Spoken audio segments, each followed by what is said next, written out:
Perkenalkan, nama saya Muhammad Anas Al-Ubaidah. Saya berasal dari Solo. Saya lahir pada tanggal 28 Desember tahun 2000. Hobi saya adalah mendaki gunung dan juga bersih-bersih. Lalu saya juga suka memasak. Saya lulus dari SMA Mojokedang dengan jurusan IPS pada tahun 2018. Keluarga saya terdiri dari 5 orang. Ayah, ibu, saya dan juga kedua adik saya. Setelah lulus dari SMA Negeri Mojokedang, saya mencoba untuk melamar berbagai pekerjaan. Sebagai contoh, sebagai pelayan kafe, lalu kuli serabutan, dan juga montir. Setelah mendapat berbagai pengalaman dari pekerjaan tersebut, saya bekerja di batik milik keluarga saya. Pada tahun 2019, saya mencoba untuk mencari pengalaman baru di luar negeri. Saya pernah bekerja sebagai waiter di sebuah restoran Taiwan. Dari sana, saya jujur belum memiliki pengetahuan tentang bahasa Mandarin, pola pikir, dan juga mental yang harus disiapkan untuk bekerja di luar negeri. Jujur, saya tergiur dengan gaji yang besar, tetapi saya mengesampingkan kesiapan mental, pola pikir, dan juga bahasa. Saya sadar betapa pentingnya komunikasi untuk bekerja di luar negeri. Pada saat di Taiwan, karena saya belum bisa bahasa Mandarin dengan lancar, saya merasakan kesepian. Saya jarang berkomunikasi dengan orang rumah, tidak pandai berkomunikasi dengan orang-orang Taiwan. Lalu saya pernah mengalami depresi. Setelah kembali dari Taiwan, saya mencoba untuk mendaftar CPNS bagian imigrasi. Karena saya lihai dalam berbahasa Inggris, saya mencoba untuk melamar pekerjaan tersebut. Lalu saya mencoba untuk mendaftar di PT KAI Indonesia sebagai security. Tetapi saya gagal lagi. Setelah berbagai penolakan tersebut, saya kembali ke kota saya, lalu saya kembali bekerja di usaha batik milik keluarga saya.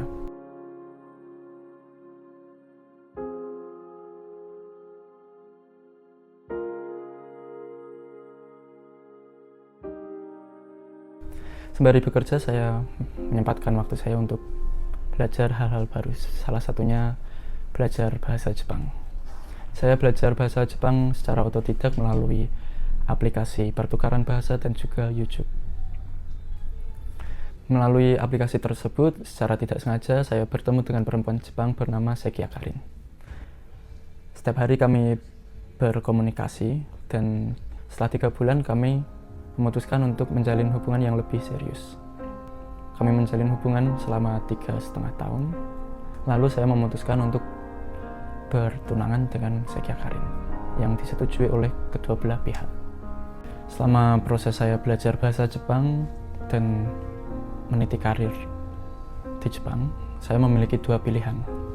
Yang pertama, saya mendapat rekomendasi pekerjaan dari keluarga Sekia Karin, dan juga saya mendapat info jika Pacific Marine School Yogyakarta membuka Japanese program.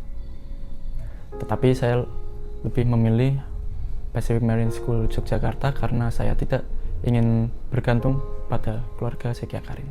Mungkin karena keputusan saya yang menolak tawaran pekerjaan dari keluarga Sekia Karin, hubungan kami menjadi semakin memburuk. Setelah melalui berbagai argumen yang tidak menemukan solusi, Sekia Karin secara sepihak mengakhiri hubungan kami. Jujur, salah satu tujuan saya ke Jepang adalah untuk bertemu dengan Sekia Karin dan juga keluarganya. Tetapi karena kejadian tersebut, saya sempat mengalami kekecewaan dan kehilangan arah.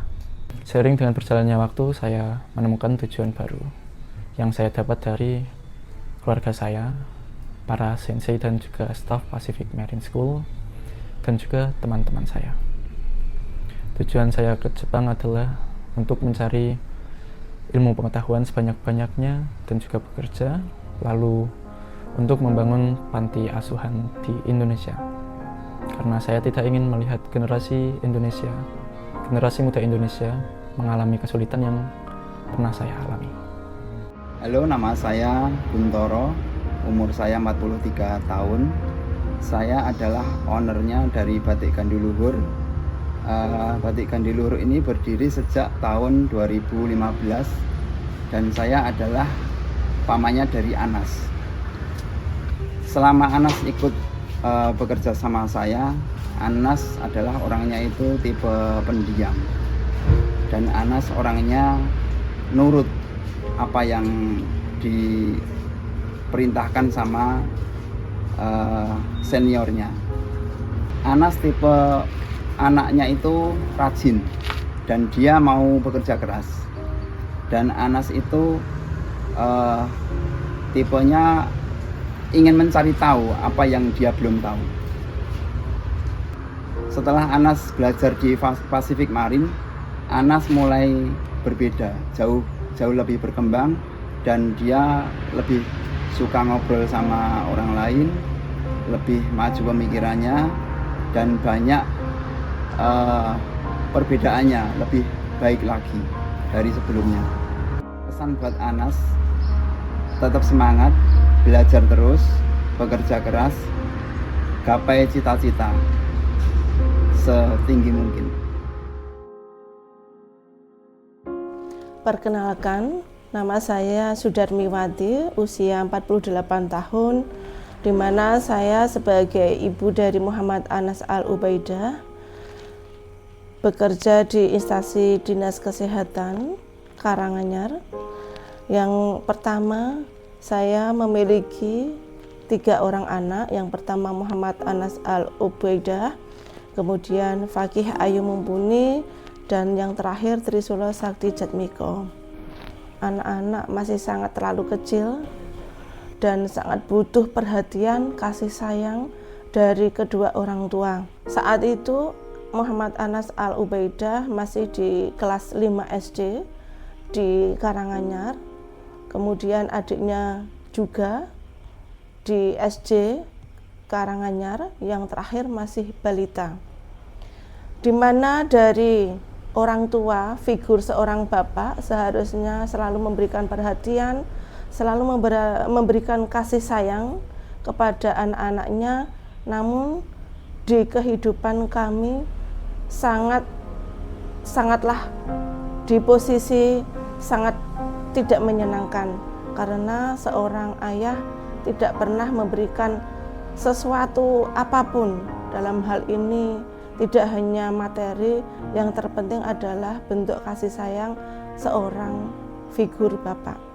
Seharusnya harus melalui jenjang perkuliahan, namun Anas bersikeras tidak akan melanjutkan ke jenjang perkuliahan dengan melihat dari sisi kehidupan seorang anak yang paling menjadi tumpuan untuk adik-adiknya, terutama Anas itu selalu kasihan terhadap ibunya, karena walaupun tidak terucapkan, Anas itu memiliki hati yang peka dan lembut, namun tidak bisa diutarakan ke siapa.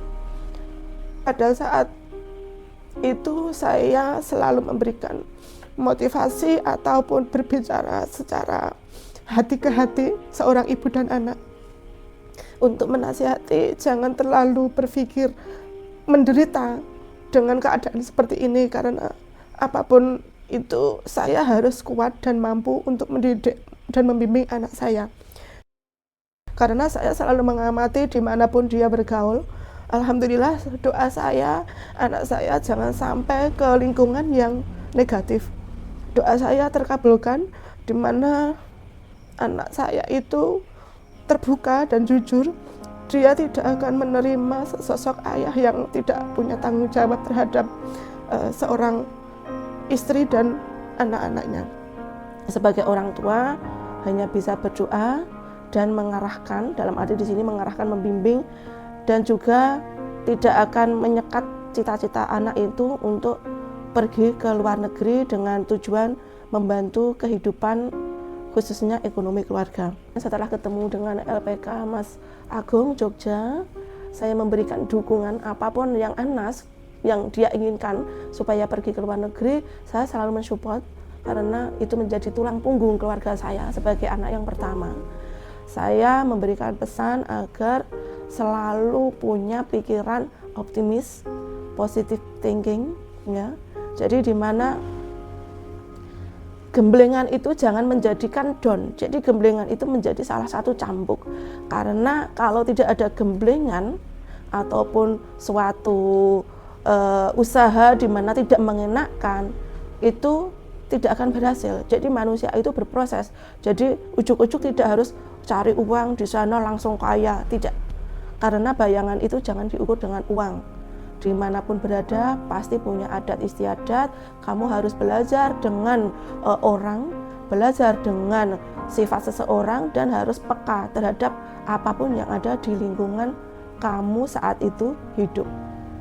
Pesan untuk teman-teman yang sedang berjuang, jalani setiap proses dengan hati yang gembira dan hati yang tulus. Jangan pernah berputus asa, karena saya yakin setiap proses pasti akan membuahkan hasil. Entah itu dari segi ekonomi, pola pikir, dan juga mental. Terima kasih.